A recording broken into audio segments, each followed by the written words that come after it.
Hello everyone, my name is Chanel. Some may know me as Duck, Miss CLC.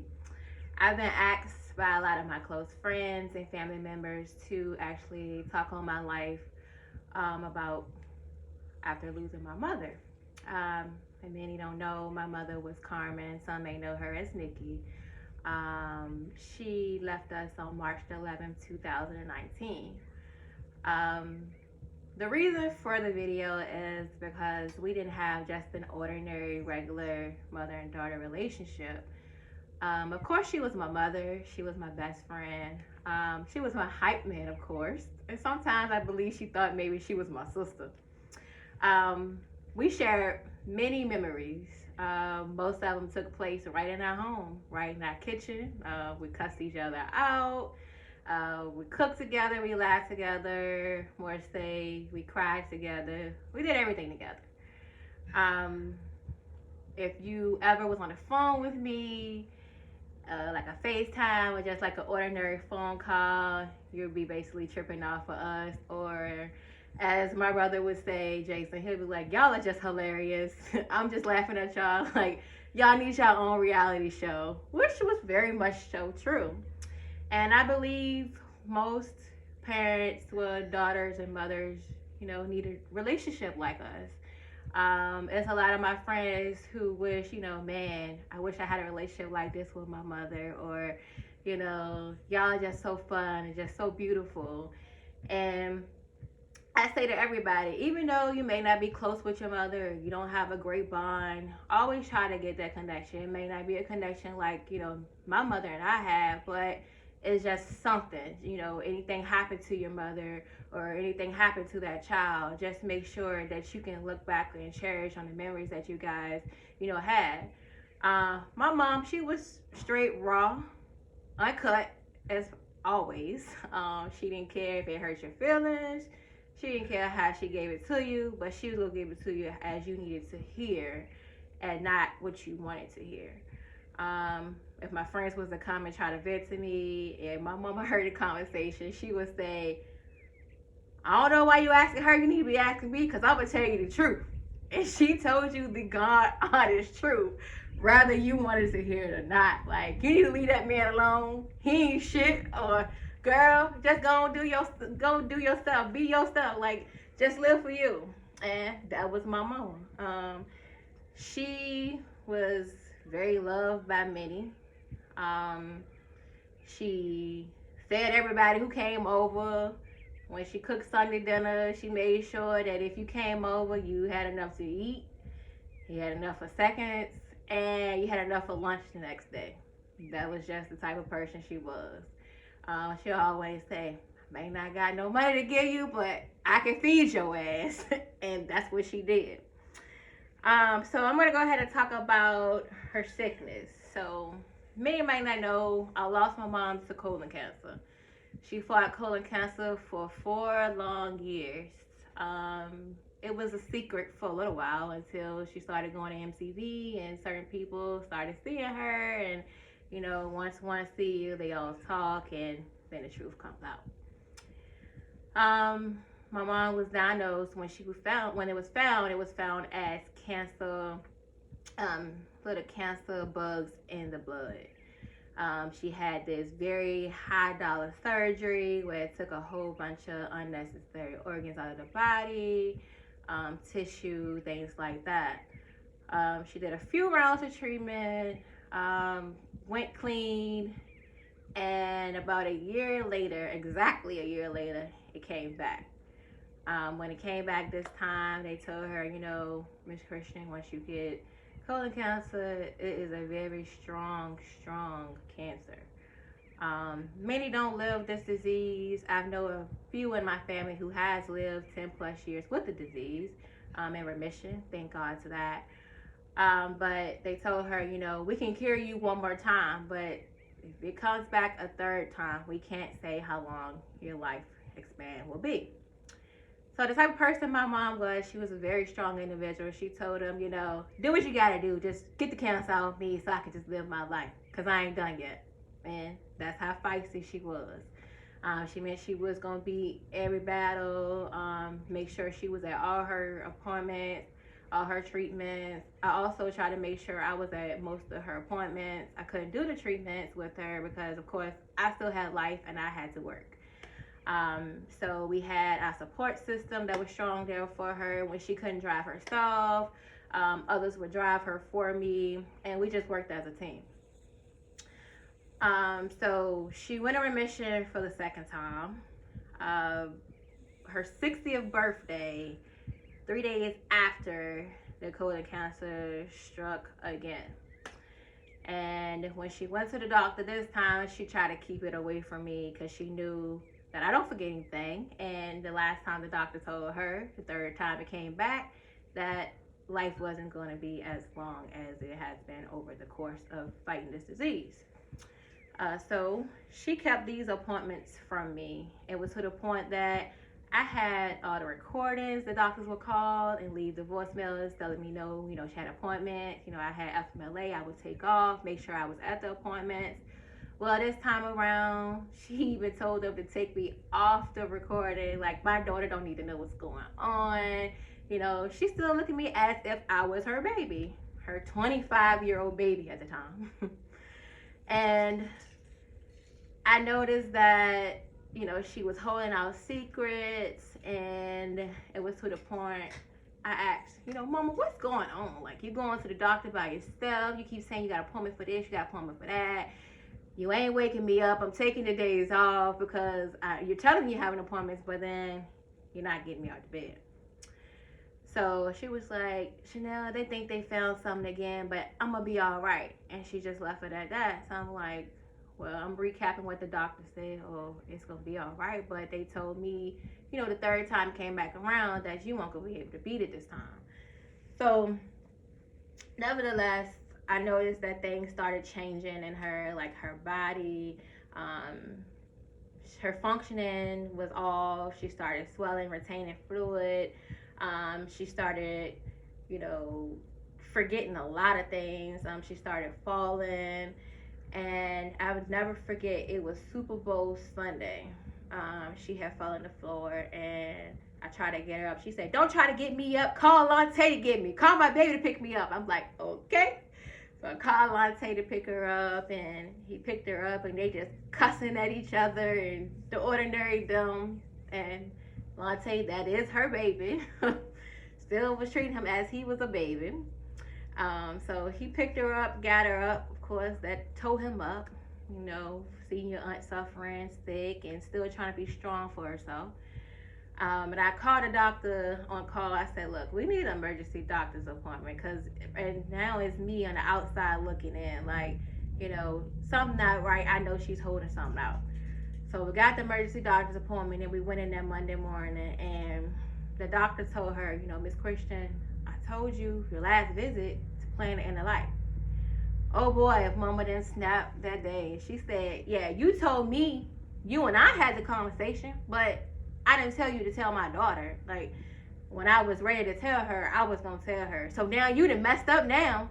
And I never forget she went in on that doctor. So I'm sitting there looking lost. Like, I don't know if I'm supposed to calm her down or apologize to the doctor. Or am I supposed to cry? Because then I'm like in shock. Like, what am I supposed to do? So she told her, she was like, yeah, you saying it's time for me to plan to end of life. I don't believe you. I believe in God because I serve an awesome God. It don't matter how sick I am. I'm going to do whatever I can do to get through this because you see that right now? That's my baby. Like, I ain't finished living. I still got life left in me. I still got to be here for my baby. So that was her main focus, was to try to overcome it again. And it was no way she could actually overcome it again. She did everything she could do. Her levels were very high. It was to the point that the colon cancer had spread it to her liver. We all know a liver can rejuvenate, but it was too close to the point that if they cut the liver, it was at the main artery, she just would have died instantly in surgery. And she was to the point where she was like, well, I said do whatever you can do to keep me here, but if you're gonna keep cutting on me, that ain't how it's supposed to be. So she told her, she said, I'll be back next week. I'm gonna do my blood work. My blood work gonna be clear. I'm gonna do my chemo. We gonna overcome this, and I'm just gonna live life. And that was just her. She was just that strong-minded the whole time, and she just knew whatever came to her, she was gonna fight, and it was just that, like, she was gonna win. So we had to have a procedure to get the fluids off. She was in hospital for a couple weeks. Then she agreed to go to a facility to actually try to get her strength back. Brought her home on March the 6th, which was actually a Thursday. And when I brought her home, I said, Mom, what you want to do? She was like, I just want to talk shit to Lante and just laugh and eat some fried chicken wings. And I'm going to just go get in my bed and play with Bruno, which was her dog, her baby too. So we brought her home and put her in the shower, got a hot shower, cooked her fried chicken, and Lante came to the door and her face just lightened up. And she was like, where your crazy ass been? And what they talking about you having an engagement brunch? I never thought I'd see the day your ass would marry somebody. And they just went on and on and on. He was like, yeah, I'm tired of not. And she said, well, what the hell is going on here now? And that was just like how they actually was all the time. So she ate her chicken, they laughed, they joked, whatever. The next day came. My aunt couldn't really get her to do much. I went to work. She couldn't really get her to do much, and she got said, I'm gonna just wait till Chanel get here, and I'm gonna eat me a piece of bologna when she get here. I don't want you to feed me. And Mama was feisty, so they said, okay, I'm just waiting for Chanel to get here. So I got there, made her eat some applesauce and some bologna, made her take some medicine. She took a nap, went to bed. Then Saturday came, and it was like Saturday was just it. Like, we couldn't get her to do nothing. It was just laying there, just her body laying there sleeping. And it was just amazing how you could just see somebody transition from Thursday to Saturday.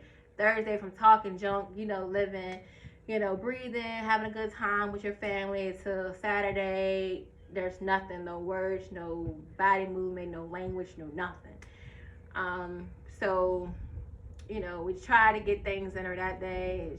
She won't have it, and that's when she just started rejecting everything. Sunday came. This is when hospice actually came and was like, yeah, y'all need to prepare for end of life. She's transitioning faster than we thought.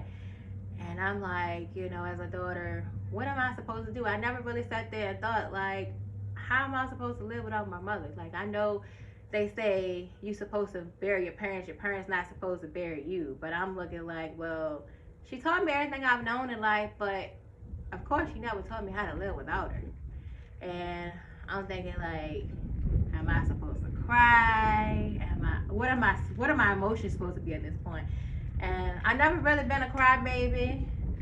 I always took care of what Mama told me to take care of, but at this point I think I was just like more in shock. Like, I really am about to experience burying my mama. Like, this is my best friend. So I just kept putting it in the back of my head. Visitors was in and out of the house, coming to see her. I had posts on social media that Monday, like, no visitors, just immediate family, because it was getting close, and I wanted the people that was there to be there when she actually transitioned to end of life.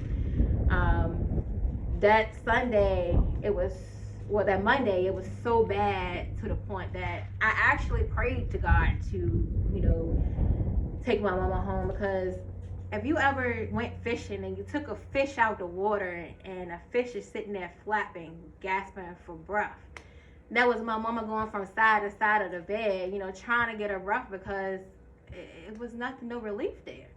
So I prayed by her bedside, God, please, whatever, just take her home. Like, she's done here.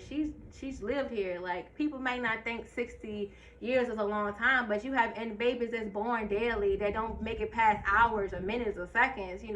People getting shot every day don't make it past 15, 4, 18, And I'm like, well, she's lived 60 golden years. Like, just take her. Just take the pain away from her. And my mama heard me sniffle, and a parent knows a child. And once she heard me sniffle, she said, I love you. And that was the last word she ever said to me. And I had walked back in the room with my aunt Bridget, and I told her, I was like, call Uncle Red, tell him you ain't coming home tonight, because I ain't sitting here by myself. Like, I felt that she was about to go at any minute. And 5 minutes after she called Uncle Red, I walked back there, act like I had to go to the bathroom, and I heard that, and that right there mean that she was at relief. She was at peace. She had went on in, and I went back in the kitchen, just normally me. I said, my mom gone. And my aunt sit there, right? She was like, huh? I said, mama gone. And she was like, what? I said, girl, mama is gone. And she just got up like, I mean, I wasn't looking for you to come in here so calm. And I'm like, well, you know, I prayed for her to get relief, and she's not suffering anymore. So that was that, and called the family over, and you know, did all of that stuff. And I didn't really cry during the week of planning the funeral. I kind of had already started because I was preparing myself. But life really hit me the week after. They said, you know, everybody's with you, but when you start getting by yourself or when everybody's gone, it's real. It was like a week and a day after I buried my mom. I started like feeling like this dark cloud over me. I couldn't find happiness no more. And before she died, she told me to take care of Sierra, take care of my monkey. So I went down there full force, and I started helping them out, take care of Sierra. They started having their little date nights, Rosie's, or somewhere gambling. And me and Sierra, we talked junk until she couldn't talk no more. And then, you know, Sierra started transitioning, and we lost her.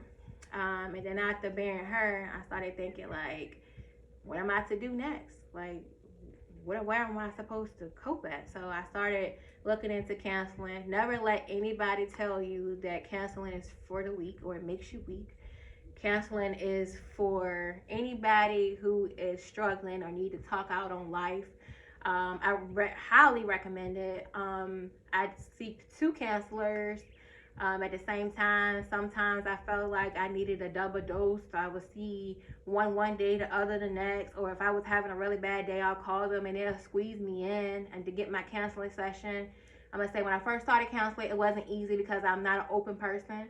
I went in there and I was like, you know, this isn't for me. I'm not this weak. This is not going to work for me. I ain't coming back. And then the second time I went in there and I actually sat there and listened and let them touch my soul. And I want to say, from a person that doesn't cry that much, my tears actually was probably touching my ankles. I went through maybe 2 things of tissues because it really did start to set in. Like what they were saying to me, I felt it. So with that said, I started going very often, especially after losing Sierra. I felt like, you know, what do I have to fall back on now? Well, I said I'm going to start taking care of myself more. Well, nevertheless, I know people have been asking, you know, why have I been wearing hair wraps and why I've been posting so many different photos with these different hair wraps. Well, here's the truth. December the 7th, I was admitted to the hospital. On December 8th, I had emergency gallbladder surgery. My body was very inflamed. They told me if I would have waited another hour, I probably would have been dead. I had about 58 gallstones built in. My liver functions were at about 200. Everything was actually attacked by the disease. The doctor came in and he said, you know, Miss Christian, your lymph nodes look a little ugly. And I'm like, well, I got an infection, sir. Y'all had me on about 8 antibiotics. Of course they look ugly. Just take a picture of them tomorrow. So they did a biopsy on the lymph nodes, and I did the surgery, went home. I'm like, well, 3 weeks later, no one calls back, so maybe it was good. Well, Christmas Eve, yes, Christmas Eve, my surgeon that I've been working with for 3 years called me and like, hey, Miss Christian, how you doing? Merry Christmas, happy holidays to you. And I'm like, hey, why are you calling me on Christmas Eve? Well, it was like, your pathology report came back, and I'm like, what the hell? Oh yeah, I did do a biopsy. He was like, yeah, it tested positive for lymphoma. I've been partnered up with the doctor here. She's looking at your case. We're gonna get you cured. You're a very strong individual. You've been through a lot in life, and we're gonna get you squared away. You're very curable. And she's gonna reach out to you after the holidays. You're gonna start chemotherapy. And I'm like, after you said cancer, you lost me already. So my whole body went numb. So I'm in the midst of a text message. I'm texting Jason like, doctor just had cancer, laugh out loud. And he's like, what? And I'm like, yeah, I think that's what he said. And then I'm like, okay. So then we hung up the phone, and then everything started playing back in my head. And I'm like, he said I gotta do chemotherapy. Like, how the hell I'm about to go in the room and tell my aunt and uncle, like, on Christmas Eve, like, I got cancer?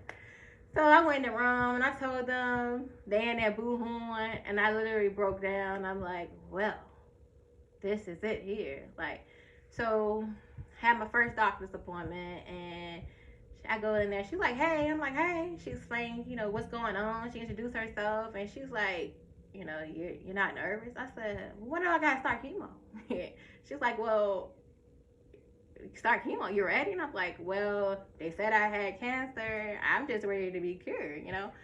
And she was like, you're not crying? You don't feel no type of way? I'm like, well, I'm not crying. I don't cry a lot. I'm just ready to get healthy. Like, what do I have to do to be healthy? And she's like, well, we'll talk about that. We have to do a few tests running, and then we'll get you on your way. So then I went for a few tests, blood work, things like that. And the second time I went to see her, she was like, be prepared to stay for an hour. We got a lot to go through. So I stayed for an hour, and she was like, you didn't cry your last visit, but I'm sure you'll cry this time. I'm like, how rude. Like, you mean it? You gonna make me cry? So she's telling me, I'm not going into details of what she told me, but she did tell me, different things that was happening and what I had to do or whatever. And after she's telling me all that, I'm just bawling. I'm like, you told me you had some good news before we started. Like, what's the good news? She was like, the good news is it's just lymphoma. You're going to overcome it. You're 100% curable. You just need to be strong. So I'm like, okay, strong. So when I first went in, I'm like, I'm good as long as I don't lose my hair, because everybody know me. I take pride in my hair. I love my curls. I love my length.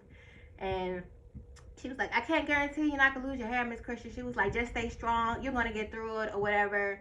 I'm like, I can be strong, but I ain't never been a bald head scallywag before. Like, I ain't never lost my edges. And she was like, you know what? You try to make a joke out of everything. And, I do. Sometimes you got to joke on life to get through.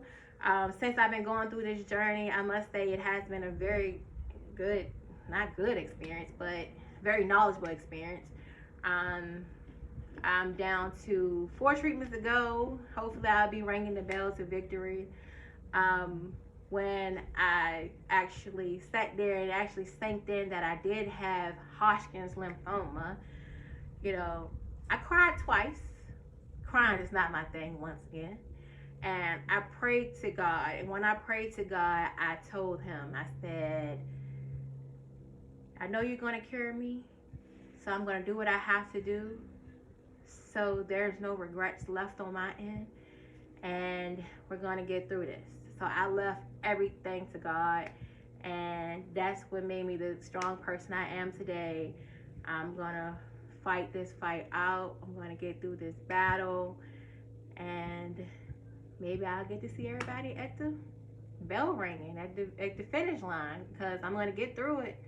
And as long as I got my supporters, my support team, my friends, my family that's here with me, every day isn't good. Words of my cousin, Kristen Green. It's okay to have bad days, but don't pack your bags and stay there. Ma'am, I'm not going to pack my bags and stay there. I'm going to overcome it, and I'm going to go back to living everyday life. And this concludes the ending of my video. Did you stop? Was it 20 minutes?